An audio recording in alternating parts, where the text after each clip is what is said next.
Bismillahirrahmanirrahim. Assalamualaikum warahmatullahi wabarakatuh.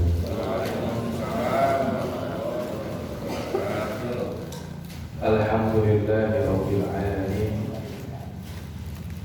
Wal 'aqibatu lil muttaqin wala 'udwana illa 'alal zalimin. Asyhadu an la ilaha illallah wahdahu la syarika lahu wa asyhadu anna Muhammadan 'abduhu wa rasuluhu la nabiyya ba'da. Subhanaka la ilma lana illa ma 'allamtana innaka antal 'alimul hakim. Mari kita mulai taklim kita pada kesempatan kali ini dengan niat yang pertama beriktikaf di dalam masjid. Nawaitu i'tikaf fi hadzal masjid ma dumtu fihi. Yang kedua kita niat menuntut ilmu, zidni ilma warzuqni fahma. Yang ketiga kita niat bersilaturahim salah satu di antara kita untuk semuanya. Dan yang terakhir kita niat menggunakan waktu agung, waktu mustajab sampai dengan waktu syuruh. Ila hadratin Nabi Mustafa Rasulullah sallallahu alaihi wasallam wa jami'il anbiya'i wa mursalin malaikatil muqarrabin khulafa'ir rasyidin wa sahabat tabi'in tabi'in ila baina wa mahadina wa jadadina wa jadadina wa ma'alibina wa inna ahsanina wa inna sa'adana du'a syawlana umul fatiha. A'udhu billahi minasyaitonir rajim. Bismillahirrahmanirrahim. Alhamdulillahi rabbil alamin. Ya na'budu wa iyyaka nasta'in. Shiratal mustaqim. Shiratal ladzina an'amta 'alaihim.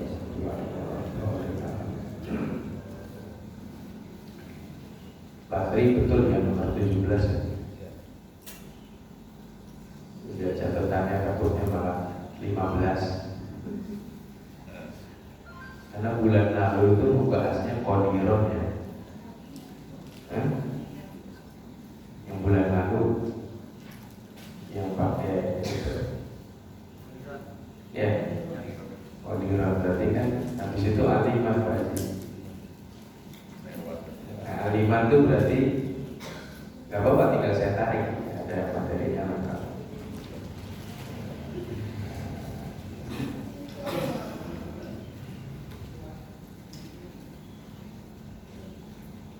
Nah, 15 muridah ya. Betul.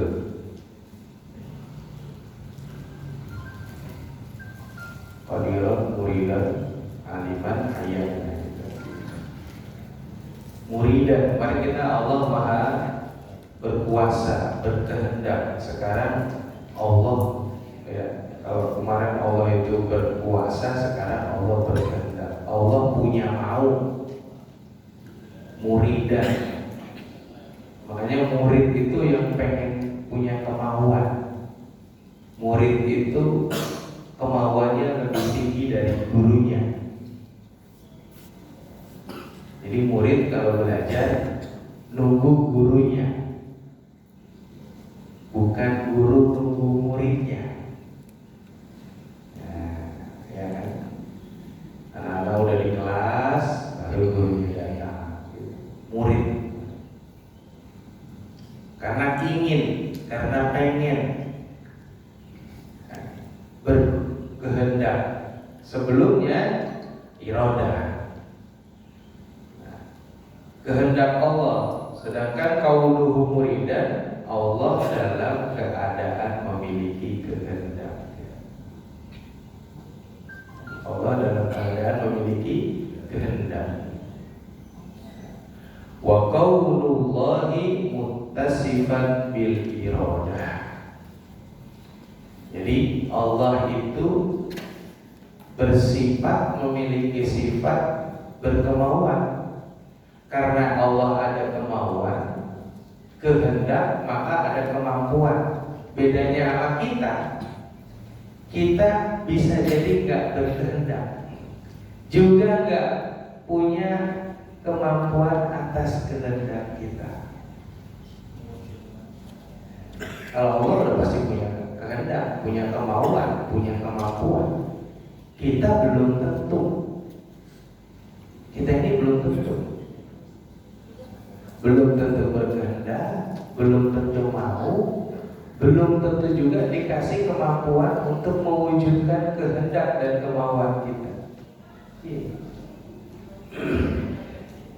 Kalau bahasa sekarang tuh hilangnya awareness, hilangnya kepedulian. Nah, Allah peduli. Kita kadang nggak ada peduli kecuali yang sama urusan kita. Kita nggak ada peduli kecuali yang sama circle kita. Gitu. Dalam surat Al-Qasas ayat 68 disebutkan wa rabbuka yakhluqu ma yasha' wa yaqdir, ya kan? Wa yakhtar. Dan Allah menciptakan apa yang Dia kehendaki dan bebas memilih. Kalau kita kan nggak bisa milih, Pak. Iya, nggak bisa milih. Misalnya jual beli gitu. Hukum dasar jual beli dalam Islam itu tawar menawar, apapun bentuknya. Apapun bentuknya itu tawar menawar. Hukum dasar. Sawama yusawu, Rasulullah menawar, itu boleh nawar. Cuma kalau udah ke mall nggak bisa nawar. Ke mall bisa nawar, nggak bisa. Sampai pun ke rumah makan gitu kan nggak bisa. Memang Rasulullah kalau beli makanan tidak pernah nawar, tapi kalau beli baju, beli perabot itu beliau menawar. Dan beliau senang ditawar kalau lagi jualan. Nah, gitu. Jangan malu sama teman nawar. Itu tidak perlu, itu sunnah Rasul. Ya, kalau kita jualan ditawar sama teman itu sunnah Rasul, jangan ngomelin temannya. Teman-teman nawar. Itu bab lain, ya. Nah, itu contoh kayak gitu, hukum dasar ini. Nah, cuman memang patokan harga yang sudah tertera itu jika kemudian diakumulasikan dengan nilai yang sesuai, ya mungkin kalau dikategorikan dia masuk kategori murah karena jumlahnya banyak, maka tidak berlaku itu hukum tawar menawar. Ada juga bikinnya seperti itu. Ya. Allah berhak memilih, kita nggak bisa milih. Contohnya apa kita nggak bisa milih? Kita kan nggak bisa milih jadi bangsa Palestina ya. Nah, kalau kita bisa milih jadi bangsa Palestina, mungkin dari surga karena syahid.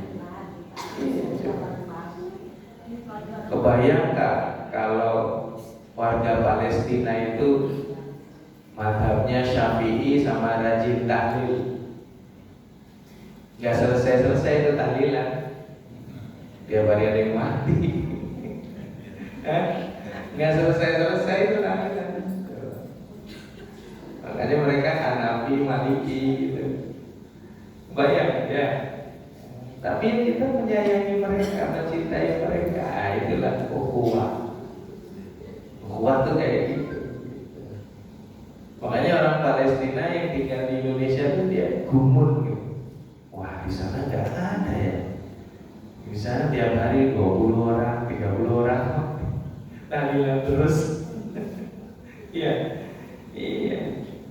Wa rabbuka yakhluqu ma yasha'u wa yakhtar.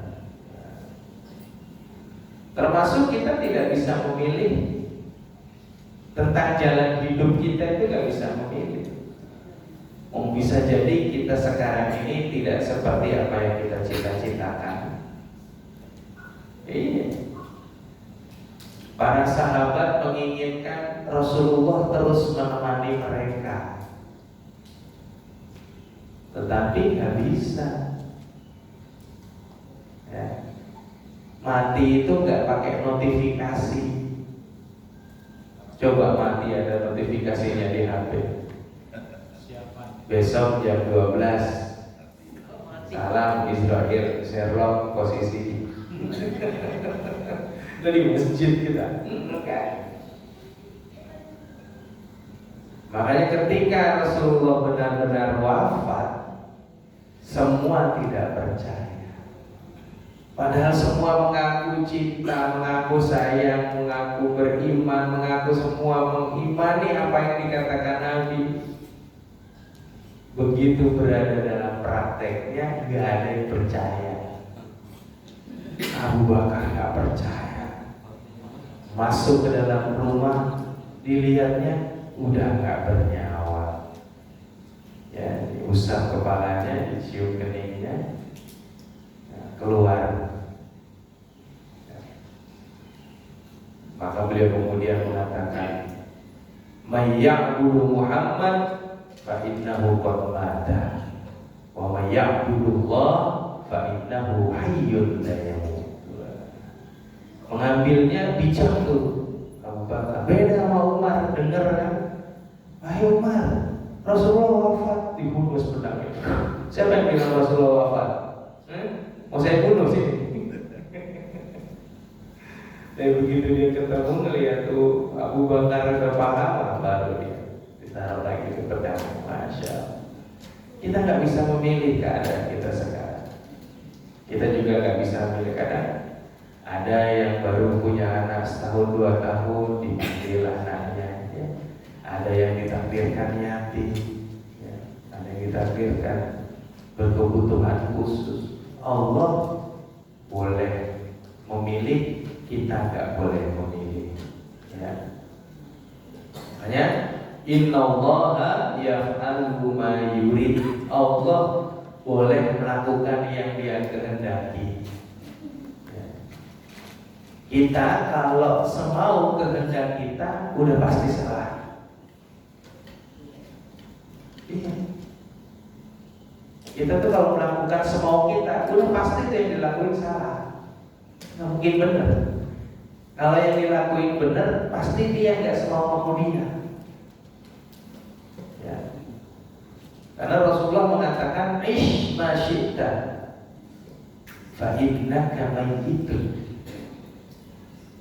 Jadi ketika menghadapi kaum munafik di Madinah tuh, ibadah besoknya enggak, ibadah besoknya enggak, depan kayak dia, di belakang kasih tahu gimana ke Quraisy, lama-kelamaan ish ma syi'ta fa innaka mayyitun, atau ikmal ma syi'ta fa innaka majziyun bis. Yang pertama dikatakan isma syi'ta, hiduplah sesukamu, kamu nanti bakalan mati. Termasuk juga ikmal ma syi'ta fa innaka majziyun bi. Maksudnya ikmal itu berbuat dan beramal. Beramal juga kan pakai ilmu. Jangan asal ngamalin apa, nggak ada tuntunannya, nanti ada apa? Majziyun, ada jazanya, ada rewardnya, baik itu salah ataupun benar. Allah yang Maha Tahu. Nah, Allah yang paling boleh melakukan keadaan apapun. Allah yang paling bisa, kita nggak bisa. Kita ada aturannya. Ini yang paling membedakan kita dengan Allah. Udah jelas kita makhluknya, ya, kita ciptaannya, nggak bisa seperti itu.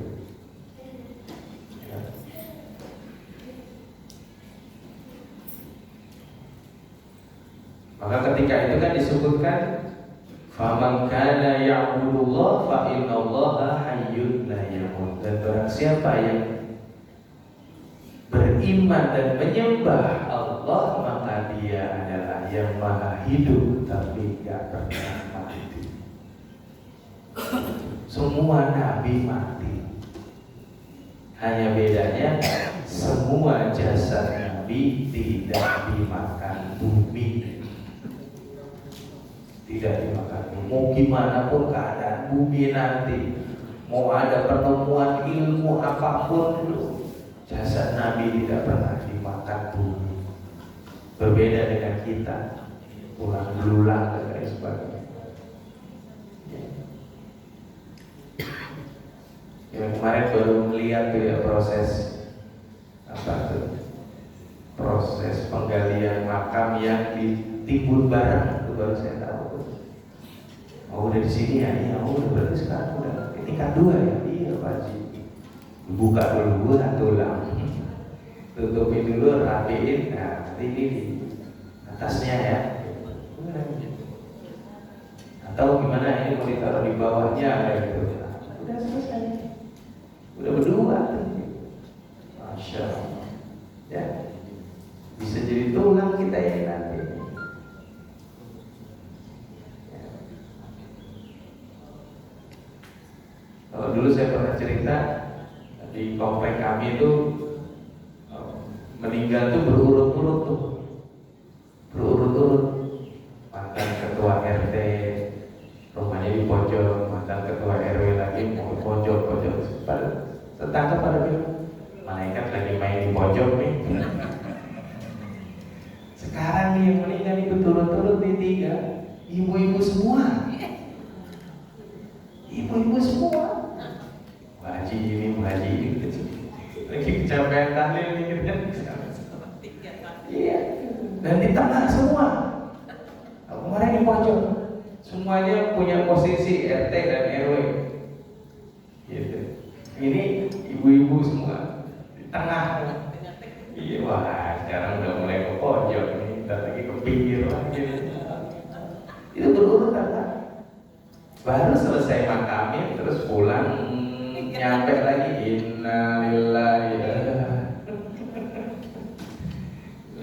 Ya karena komplek lama ya, tahun 90-an. Jadi ya usianya udah tua di sana. Jadi tinggal mereka sama cucunya, gitu, anaknya di mana gitu. Subhanallah, macam-macam ya. Ada yang sakit lama. Jadi Allah Maha berkehendak, fa'alul lima yurid. Makanya qauluhu muridan, kayak masalah. Ya. Allah yang mengatur lahir kita, wafat kita, jodoh kita, rezeki kita, kesehatan kita, sampai pun jabatan kita.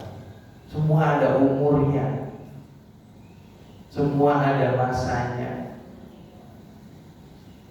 Jadi kalau kita memahami hidup itu, kemudian mengerti tentang tauhid ini, maka kita menjalaninya sesuai dengan pemahaman kita dan hati kita.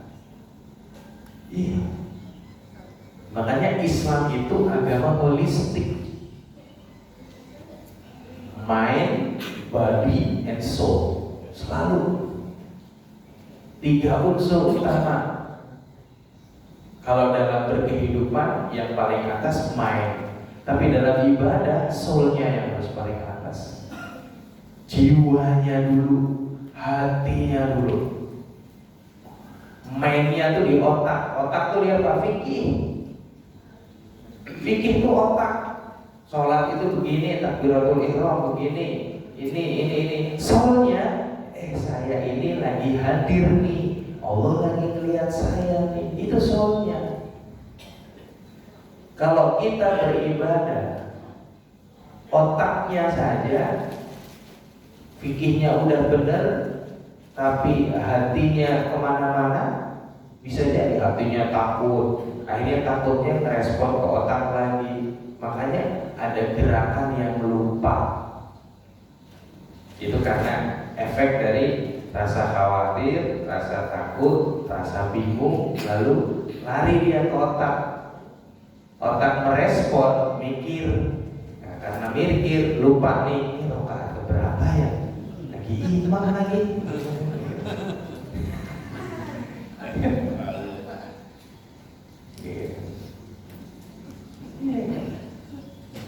Jadi kalau lagi imam lupa ini rakaat keberapa, solusinya gimana?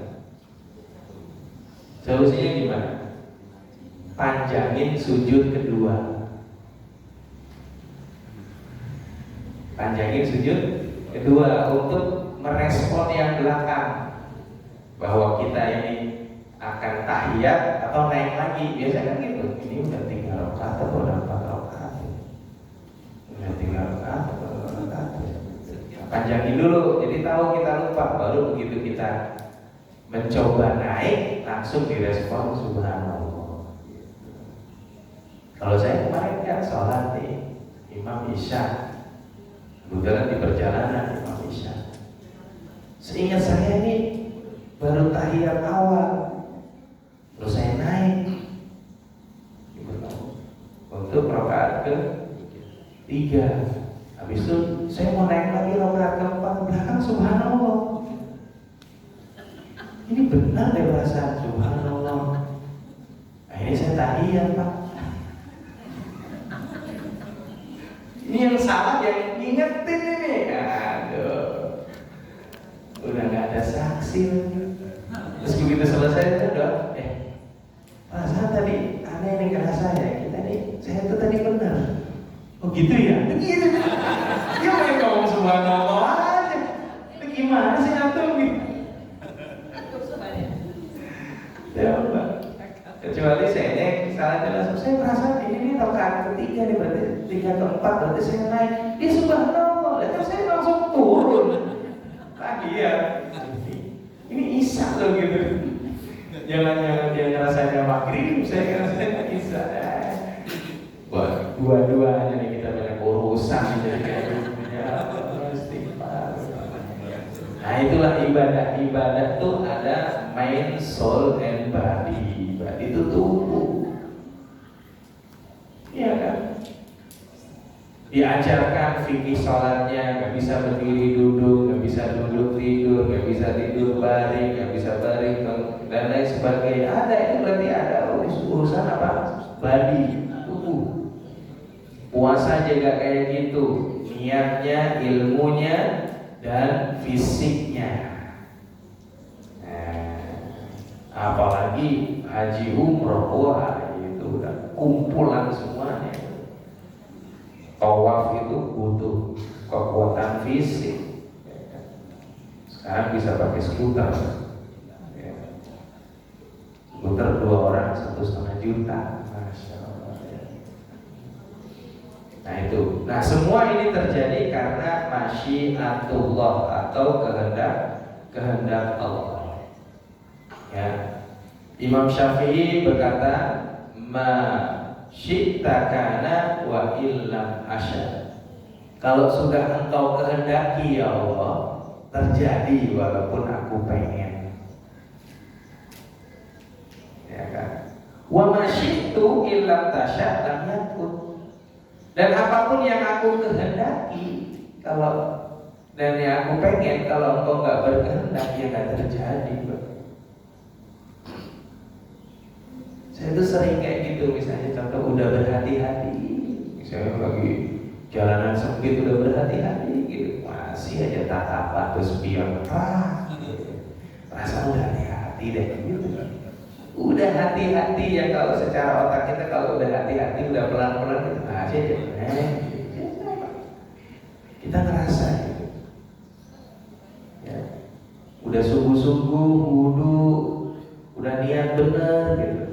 Udah di akhir, udah bilasan kaki terakhir, tahu-tahu angin keluar lagi.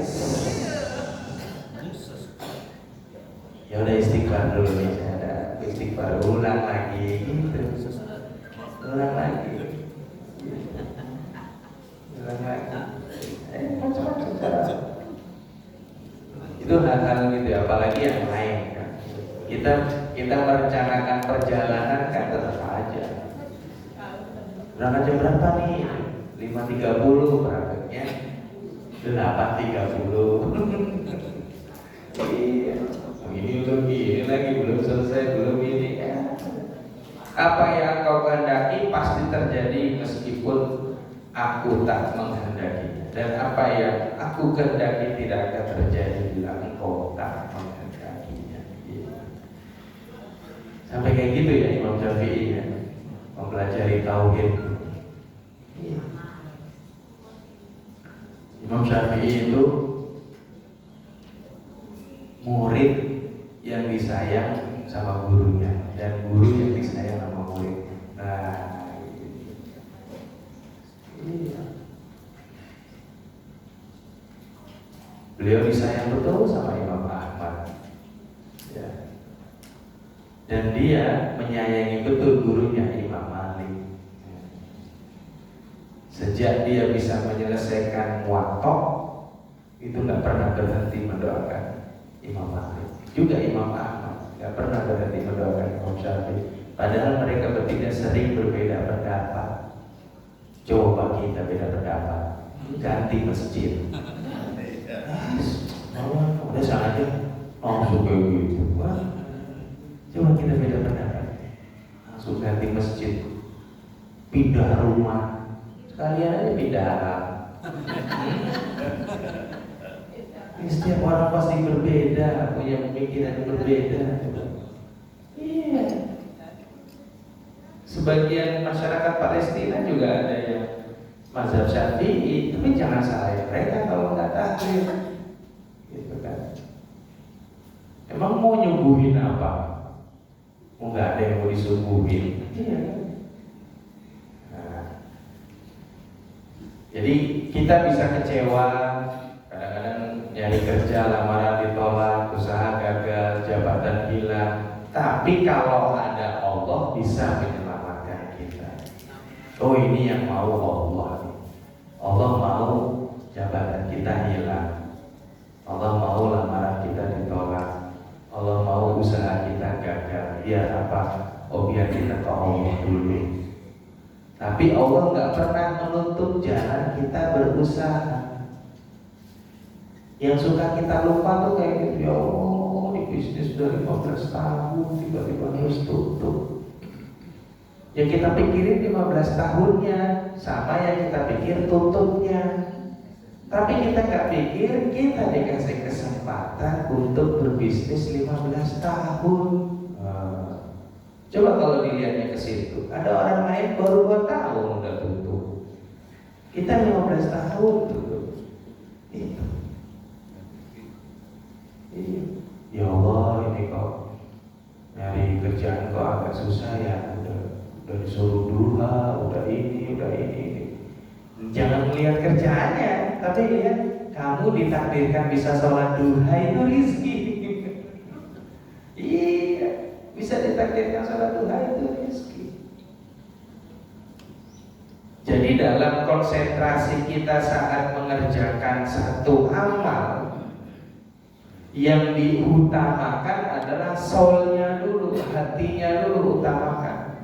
Ini sunnah ajaran Nabi. Rewardnya rizki.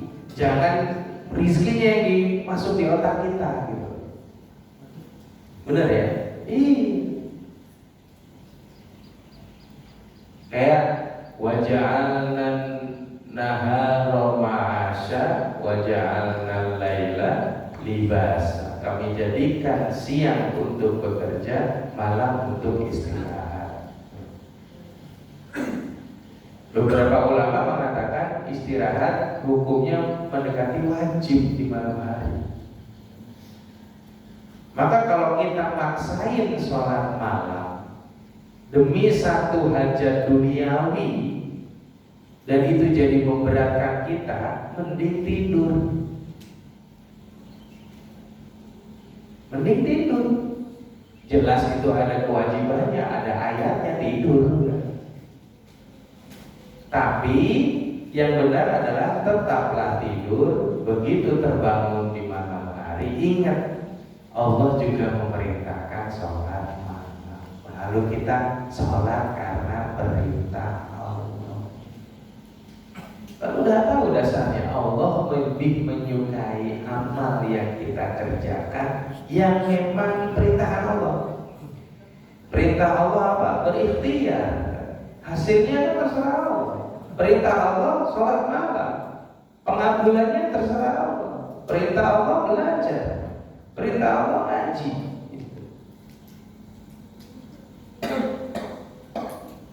Makanya kadang saya kalau ngisi manasik umroh suka saya bilang, saatnya lah bapak-bapak, ibu-ibu mengamalkan apa yang sudah dipelajari bertahun-tahun. Bingung mereka. Kok bingung? Ya karena pikirannya manasik. Siapa ini umroh berapa kali? Belum pernah Pak Ustaz, ini baru mau umroh. Oke. Rajin ikut pengajian, ikut Pak Ustaz. Senin ada pengajian. Nah ini kesempatan semua pengajian diamalin nanti di sana. Ya kan? Ngaji tafsir coba, ngaji tafsir di mana? Di Masjidil Haram. Kalau sholat pahalanya 100.000, masa iya ngaji tafsir gak ada pahalanya? Pasti ada pahalanya juga. Oh gitu ya, iya jangan malah ketika ke Masjidil Haram blank ilmunya. Lalu terus bertahun-tahun ngaji, waktunya ngamalin bingung. Justru saatnya mau ke Masjid Nabawi, ke Masjidil Haram, saatnya kita amalkan itu semua, kita praktekin semua. Wah, guru ngajarin sholawat 100 kali, wah mumpung di Masjidil Haram. Bismillahirrahmanirrahim. Allahumma sholli ala Muhammad wa ala Muhammad. Allahumma sholli gitu. Jadi akhirnya ini pernah saya pelajari. Yang lain-lain itu boleh dilakukan di mana saja, kecuali tawaf sama sa'i. Yang lainnya bisa di mana aja. Sholawat di Mekah bisa, di Indonesia bisa. Kalau tawaf kan nggak mungkin kan, keliling Monas gitu, subhanallah, alhamdulillah, kan juga kan enggak. Niat begitu kan salah gitu. Kecuali manasik belajar gitu nggak bisa. Anggapannya Monas nih ya, kita manasik ya, cuma nggak pakai pakaian ihram karena lagi ngebolang. Nah, gitu. Ya, itu belajar, tapi kalau mengajarkan itu bid'ah malah. Allah sedang menyelamatkan kita karena Allah lebih tahu daripada kita. Maka tidak semua yang kita inginkan itu baik untuk kita, tapi semua yang Allah kehendaki pasti ada hikmahnya. Dan gak ada hikmah itu di depan, kecuali pelang masjid al-hikmah. Ya. Hikmah pasti di belakang. Hikmah pasti di belakang. Iya. Walaupun kita secara manusia itu masih suka ngitung-ngitung, benar. Saya pribadi ngitung, Pak. Saya ngitung, Pak Haji. Yang paling gampang tuh Idul Adha kemarin, Pak. Idul Adha kemarin. Biasalah, kalau Idul Adha kan kita dapat jadwal banyak ya. Itu saya simpan semua tuh 1, 2, 3, 4. Dari tahun kemarin tuh saya simpan, belum saya iyain, saya simpan. Begitu 2 bulan sebelumnya pada ngingetin, oh iya nggak bisa dari 4 ini saya istikharah, ini saya ini, yang ini saya oper lah. Ini oper. Begitu oper, angkat tangan sama Allah. Nah, angkat tangan, ya Allah, semoga jadi jalan, bisa memberikan jalan dakwah kepada yang lain. Ini dan sebagainya. Habis itu terus mikir sendiri, ini hikmahnya kapan ya? Gitu. Suka minta duluan sama Allah, ini hikmahnya kapan ya Allah ini. Ada yang kemudian ditunjukkannya setelah sebulan, 2 bulan, ada yang selanjutnya, macam-macam. Itu. Nah itu, misalnya juga sedekah gitu. Walaupun kita ngajarin udah los-losan aja, nggak usah ini, udah sedekah. Nah ini cuma besok 2-3 hari pikir, ini ntar dapatnya lewat cara apa ya? Gitu saya ini. Ntar dapatnya pakai cara apa ya? Nah selama saya bilang kita boleh seperti itu, tapi syaratnya selama hari-hari kita berpikir mau dapatnya cara apa, kita jalannya benar, nggak ada dosa. Itu biasanya gitu. Nanti ketangkap, oh iya ternyata dari sini. Oh iya begini, oh iya benar. Nah, gitu. Sekarang kita masuk ke aliman yang ke-16. Karena Allah Maha tahu ya dari ilmu tadi itu. Ya.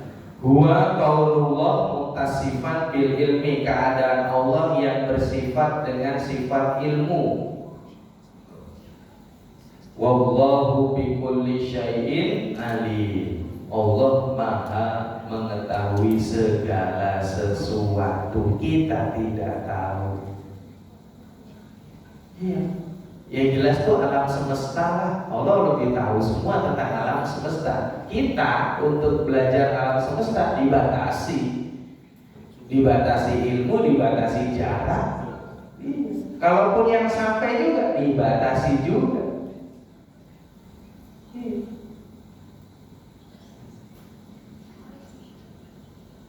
Jadi Allah mengetahui huwa qaulullah muttasifan bil ilmi wallahu bikulli syai'in alim. Wallahu bikulli syai'in alim. Contoh, ada orang yang berkeyakinan kalau kita menolong agama Allah, Allah akan menolong kita. Jadi pengetahuannya, ilmunya itu, Allah pasti tahu keadaan saya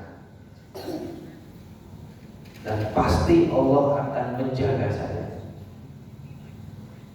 Sampai pun pada titik yang paling tidak masuk akal menurut manusia, Allah pasti akan masuk. Masih ingat ya, Imam Ahmad itu disiksa karena apa?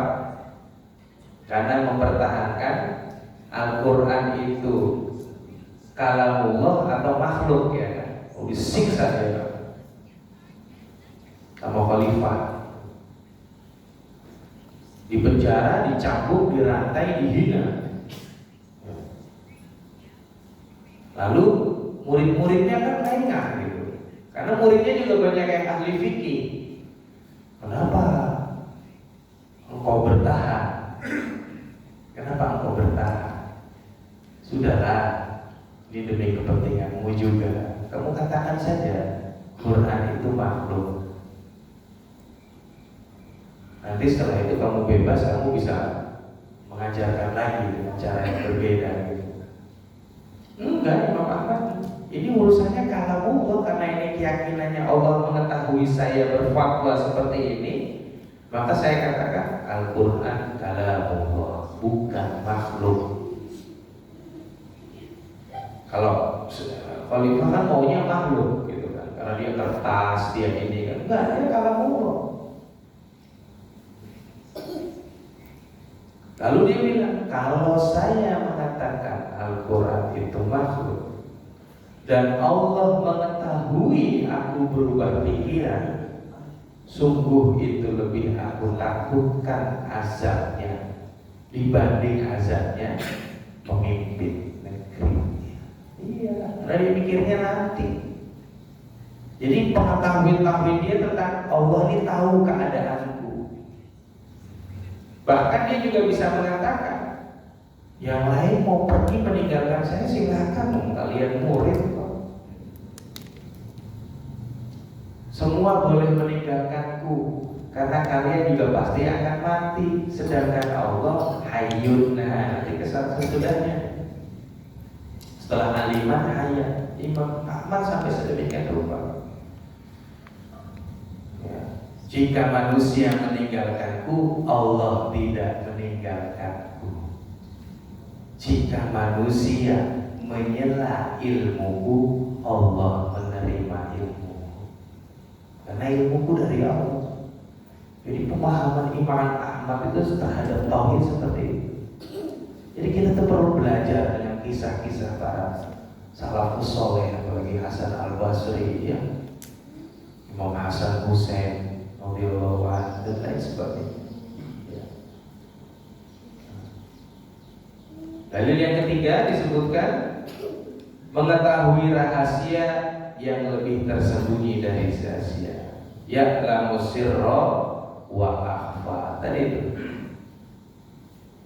Toha ma anzalna 'alaikal Qur'ana litashqa illa tadhkiratan liman yakhsha tanzilan mimman khalaqas samawati al-ula ar-rahmanu 'alal 'arsy istawa lahu ma fis samawati wa ma fil ardi wa ma bainahuma wa ma tahtas sarah. Terus di surat Toha ayat 7, ya'lamu sirra wa akhfa. Nanti suatu saat kita akan diungkap sama Allah sesuatu yang orang lain nggak bisa tahu. Sekarang aja hal-hal yang dulu yang kita nggak tahu bisa terungkap. Iya.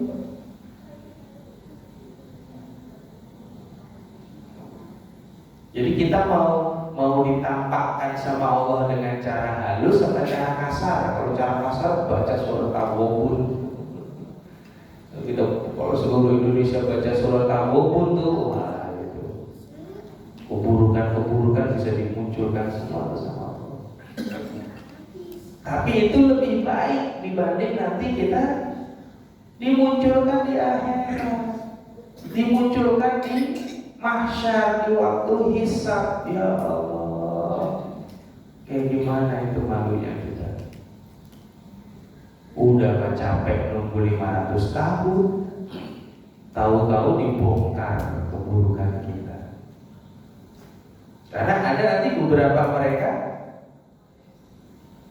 yang menunggu mahsyar walaupun waktunya sama, tapi mereka nggak diapa-apain sama Allah. Itulah yang kemudian mereka mendapatkan hisabai yasir. Fa amma man utiya kitabahu biyaminihi fasawfa yuhasabu hisabai yasir. Jadi ketika kita memahami Allah itu maha mengetahui yang rahasia dan yang jelas, maka kita harus merasa terus diawasi Allah. Allah tahu masa lalu. Nabi Adam diciptakan, Fir'aun hidup, sejarah umat terdahulu. Allah tahu, kita kan nggak tahu. Kecuali yang dikasih tahu lewat Quran. Masa kini Allah mengetahui jumlah daun yang jatuh, jumlah ikan di laut, jumlah tetesan air hujan. Allah bisa, malaikat bisa. Tapi kalau kita bersolawat, malaikat angkat tangan, nggak tahu jumlah pahalanya. Itu yang tahu Allah. Malaikat yang diberi kemampuan komputer lebih canggih daripada kita, tetesan hujan dia tahu. Solawat kita kalau berjamaah angkat tangan, nggak tahu pahalanya.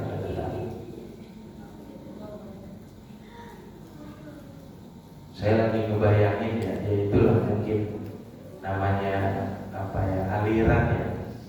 Saya lagi ngebayangin tiba-tiba di Masjidil Haram 3 juta orang bersolawat atas Nabi dalam satu waktu. Selama ini kan nggak pernah terjadi, Pak. Jangankan 3 juta orang, kita kumpul solawat aja tahu-tahu, balik. Salah. Kita mau salawatan sebentar gitu ya, di pojok mana gitu, ketahuan nanti sisi pindah tengah. Ya emang mereka tidak bermasalah seperti itu. Padahal dulu Masjidil Haram sering dipakai buat roti dan lain sebagainya. Coba. Itu kalau sekarang jumlah Masjidil Haram kan kalau udah penuh sama yang gedung barunya itu kan bisa 3 juta ya Pak. Terus baca sholawat bareng. Terus sholawatnya bukan cuma sholawat yang biasa, bukan yang Allahumma sholli ala Muhammad, bacanya sholawat kamaliyah. Ada kamalillahi kama yaliku bi kamali. Wah. Itu kalau divisualisasikan mungkin malaikat-malaikat langsung ikut duduk sama kita. Terserah lu deh mau baca apa. Udah urusannya sama Allah, kita nggak bisa ngitung gitu. Itu Pak, kenapa manusia itu dimuliakan tuh ya? Karena Nabi Muhammad SAW. Nah ini kan karena Allah tahu masa depan kita, Allah juga melihat keadaan kita yang sekarang. Ya, Allah tahu siapa yang akan lahir, siapa yang akan wafat. Kita kan nggak tahu apa yang akan terjadi besok. Lah, ibu yang mengandung aja masih belum yakin anak ini selamat apa enggak. Selamat di kandungan, selamat dalam lahiran, belum tentu. Ini tahu cuma Allah. Padahal mungkin 5 bulan yang lalu baru saja berbahagia. Wah positif nih, alhamdulillah, bahagia. Nah, ketika tahu bahwa istri kita hamil, yang kita lakukan pertama kali adalah kembalikan kepada dari iradatullah, ini kehendak Allah. Kita mau jangan disuruh ikhtiar. Ini kehendak Allah. Ya. Allah berfirman, wa indahu mafatihul ghaibi la ya'lamuha illa huwal an'am. Masya Allah ya. Ini ayat dahsyat banget. Allah itu mengetahui kunci-kunci perkara gaib. Makanya ayat ini kemudian memancing adrenalin para ahli tasawuf untuk masuk ke metafisika. Allah tahu perkara-perkara gaib. Wah, apa ini perkara gaib? Ini kayak gitu kan? Nujum misalnya. Perkara gaib itu sihir misalnya. Akhirnya banyak yang belajar seperti itu. Ini kan seperti dikasih kunci. Ayo yang mau belajar metafisika silakan. Iya. Nah, Gus Arifin tuh punya buku tuh, metafisika apa gitu, bagus bukunya. Saya pernah minta sama beliau, tebel, ya, metafisika entah itu ada manusianya ya, metafisika ajaran dan apa tauhid apa gitu dalam manusia. Ya nanti akhirnya apa? Nah, gimana cara melihatnya? Caranya begini. Quran itu terdiri dari unsur huruf kalimat, ya kan, huruf kata kalimat sehingga menjadi ayat. Setelah itu di atasnya ayat dikumpulkan dalam surah, surah dikumpulkan dalam juz. Nah, yang sering kita lakukan sekarang apa?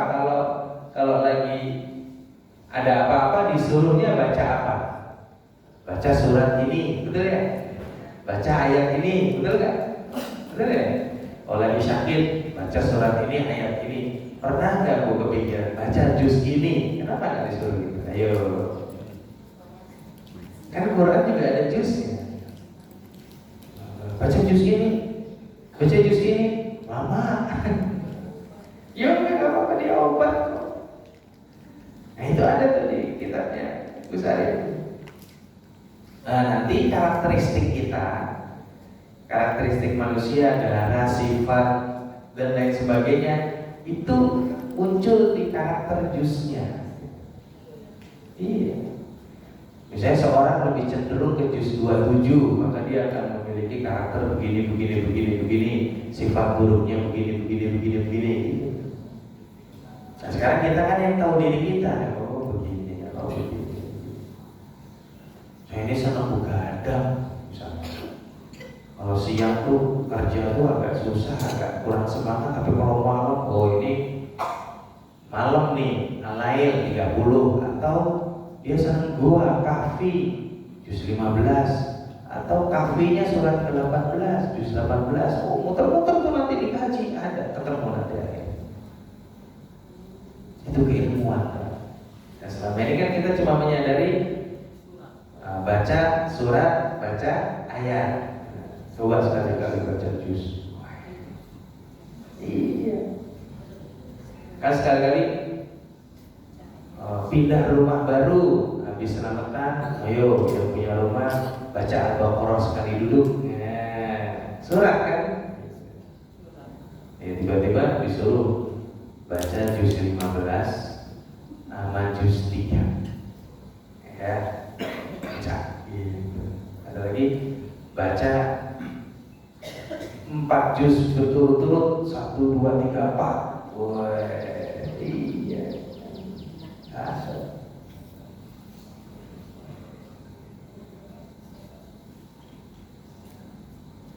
Saya pernah mempraktikkan itu waktu tawaf. Saya mau buktikan Allah ini dengar. Udah selesai bimbing jamaah hari biasa, gak bimbing. Minta sama Allah dari malamnya, ya Allah kasih kemudahan Cari bisa sholat di tempat tawaf, bisa subuh, sebelum subuh nyampe, habis subuh bisa tawaf. Saya mau ngaji 1 juz, pilihin ya Allah juznya. Saya pakai gitu, nanya dulu, pilihin aja gitu. Begitu pilihin, udah. Sebelum keluar hotel, TV itu lagi baca juz 18. Kita walaupun di Mekah kan TV-nya TV Mekah juga kan. Oh, di sana udah ngaji kita. Wah. Sampai selesai benar-benar putaran ke-7 udah. Ya alhamdulillah, ngerasain begini. Dan itu Allah kasih kemudahan ya. Tiba-tiba udah mau menjelang komat nih. Ya, atmosfernya bergerak. Tiba-tiba ke pojok, melipir, lah depan kita udah Hajar Aswad. Oh, udah, kita bisa megang, bisa nyium, bisa berdoa. Keluar, udah komat tuh, udah mulai askar rapi-rapi. Saya bilang ya Allah benar. Kalau minta di sini tuh kayak udah di depan kita terus dikasih, lalu minta tadi. Mintanya juga di hotel, sholat di hotel minta, sampai Masjidil Haram kabul. Ya, terus kita mau sombong apa gitu? Pulang dari situ cerita, tadi nggak jadi, tadi gue geser orang, ya Allah kasihan kan kalian yang nggak bisa Hajar Aswad apa, padahal udah gini, udah gitu. Coba kita diajarin untuk tetap tenang, nggak kemudian caranya begini, hati-hati jangan sombong, harus jadi ilmu, itu. Nah makanya coba nanti yang berangkat umroh jajan tuh waktu lagi tawaf, baca Quran, sa'i, baca Quran, iya. Udah kan bacaan tawaf sama sa'i bebas, ambil wajibnya saja. Subhanallah, alhamdulillah, wa la ilaha illallah, wallahu akbar. Setelah itu dari rukun Yamani ke Hajarul Aswad, Rabbana atina fid dunya hasanah. Selebihnya ngaji. Ambil yang agak jauh biar agak panjang. Nah, kalau yang dekat ya 10 menit selesai. Tapi untuk tekan. Jadi Allah mengetahui perkara gaib yang tidak diketahui kecuali olehnya. Ada satu kisah laki-laki berbuat dosa di tempat sepi. Lalu seorang ulama berkata kepadanya, engkau bersembunyi dari manusia tapi engkau tidak bersembunyi dari Allah. Nah, langsung bisa taubat. Ya. Buah keimanan kepada sifat ini adalah karena ikhlas. Allah tahu isi hati walaupun manusia tidak tahu. Akhirnya dia malu bermaksiat. Juga sebaliknya, ada seorang ahli zikir diingatkan oleh pemabuk. Kalau Imam Ahmad diingatkan oleh pemabuk di mana? Di penjara. Ini ahli zikir diingatkan pemabuk di masjid. Pemabuk datang ke masjid. Saya capek mabuk, mabuk masih susah juga dan saya mau taubat saja. Wahai Syekh, beri aku petunjuk. Apakah Allah bisa merubah keadaanku? Maka saya mengatakan sangat bisa. Allah sangat bisa merubah keadaanku. Jika aku bertobat nanti, apakah Allah bisa merubah keadaanku dari pemabuk menjadi seperti engkau? Gitu. Sekalian dia mau jadi syekh sekalian, gitu. Mumpung masih muda, sangat bisa. Habis itu dilihatin saya. Apakah Allah bisa merubah keadaanmu menjadi seperti keadaanku? Nah, ya saya. Ya bisa. Tapi kan dia takut. Iya, takut dia sebagai syekh, sebagai ahli zikir, jangan-jangan aku sombong. Lalu kemudian diuji dengan dunia, akhirnya putus asa, malah jadi pemabuk. Nah, gitu kan. Mabuk itu kan awalnya putus asa. Jadi ketika akhirnya dia ini nanya benar kan ya, kok mabuk nanyanya benar kan gitu. Ya cara Allah menghadiahkan ilmu. Ya. Tenang saat dizalimi karena Allah tahu siapa yang benar, Allah tahu air mata yang tidak terlihat, Allah tahu doa yang tidak didengar manusia. Nabi Yakub kan dizolimi, nggak tanggung-tanggung yang ngezoliminya anak-anaknya, ya kan? Kangen dia sama Nabi Yusuf itu sampai membuat dia buta. Kangen sama anaknya sendiri, dihalangi sama anak-anaknya sendiri, sampai buta. Begitu dengar Yusuf sudah menjadi Menteri Keuangan, wah, nangisnya berhenti, saraf-sarafnya hidup lagi. Saya ngelihat lagi. Sama Zulekha juga kayak gitu. Jadi semua yang dicintai Yusuf dibutakan dulu sama Allah dunianya. Dan Zulekha juga sempat buta itu. Diusir dia sama suaminya kan. Walaupun Yusufnya di penjara, Zulekha juga diusir. Makanya dia menjadi orang yang ahli ibadah sampai buta.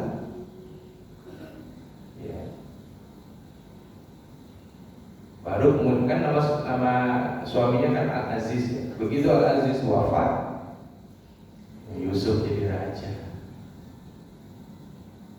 Jadi raja ya udah, dia tinggal pilih mau nikah sama siapa. Zulekha. Happy ending lah, happy ending kita namanya Zulekha sama Nabi Yusuf. Seru ya? Tapi di usia udah tua, long life love life long last love gitulah gitu namanya. Ya coba tuh. Itu karena doanya Nabi Yakub, innama ashku bathi wa huzni ilallah. Aku hanya mengadukan kesedihan dan dukaku kepada Allah. Mulai dari sekarang jangan ini curhat sama teman. Ya, teman tuh kadang dengar tapi sebel. Cerita lagi cerita, apa-apa lah, ada mie ayam. Traktir mie ayam, traktir sebelah, tapi kita ngomongnya 2 jam. Yang punya warung sebelah juga, nah ini 2 orang belum keluar, belum kelar ceritanya. Ya, coba kalau Allah 2 jam kita cerita, wah senang banget gitu, senang banget. Iya Pak. Tiap hari kita ngomong susah, Allah tuh senang banget. Karena kita disuruh untuk mengadu, kita disuruh untuk cerita. Hanya Nabi Muhammad saja yang punya hati gak enakan sama Allah. Kalau Nabi Musa nggak ada cerita, dia mah enak aja ngomong. Jadi kalau mintalah ala Nabi Musa. Tapi kalau sungkanlah seperti Nabi Muhammad. Nabi Muhammad itu sungkan. Beratnya urusan. Kalau Allah cuma bilang ini, ya Rob, ya Rob, ya Rob. Lah malaikat kan bilang, Muhammad ngomong apa maumu? Ya Rob, ya Rob. Kalau Nabi Musa kan enggak. Ini umatku begini, gini. Umatku begini, gini. Malaikatnya, minta mulu ini satu Nabi. Dan Nabi Muhammad ya. Karena Allah mengetahui apa yang tidak diketahui oleh manusia. Ya, kondisi kita sekarang yang sedang seperti ini kesempatan kita untuk terus curhat sama Allah. Nanti akan terbukti loh Pak. Bener loh Pak, terbukti Pak. Sekarang udah mulai terbukti. Nanti di akhir zaman nanti makanan hamba-hambaku adalah zikir. Iya. Dan sekarang tuh pagi ke sore cepat. Kadang kita zikir aja di masjid, tahu udah jam 4 nggak makan apa-apa. Itu zikirnya dia makan. Udah terbukti Pak. Sekarang udah mulai terbukti Pak. Suatu saat nanti makanan hamba-hambaku adalah zikir.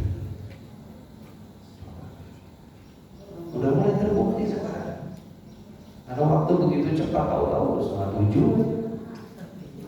Perasaan tadi baru saya datang sebelum azan dari perasaan baru 6:30. Wow. Ya, dulu kan kita kalau ngaji gini kayaknya lama banget ya. Ini cepat ya, keberkahannya udah kecabut.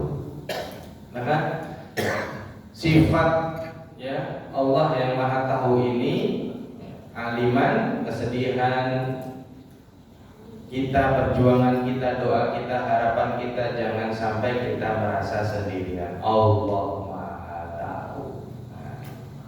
Nah, nanti baru di pertemuan selanjutnya kita yang ke 17 ya, yaitu Hayyun, yang Maha Hidup.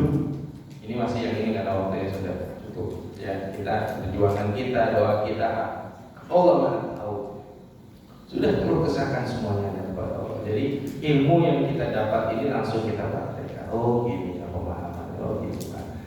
Ketika kita sholat dengan ilmu kita, maka otaknya yang bekerja benerin fikihnya. Ya kan? Siapin badan untuk ketemu fikihnya. Hati ini langsung connect, soulnya harus connect. Ini semua juga gitu. Zakat juga gitu. Kalau zakat yang dipikirin otaknya, ya, mainnya fikih zakat itu sebentar, tapi godaan zakat lewat otak lebih banyak. Berarti harta saya berkurang. Nah ini pikirannya. Tapi kalau hatinya yang hidup, ya Allah, Allah kasih saya harta banyak.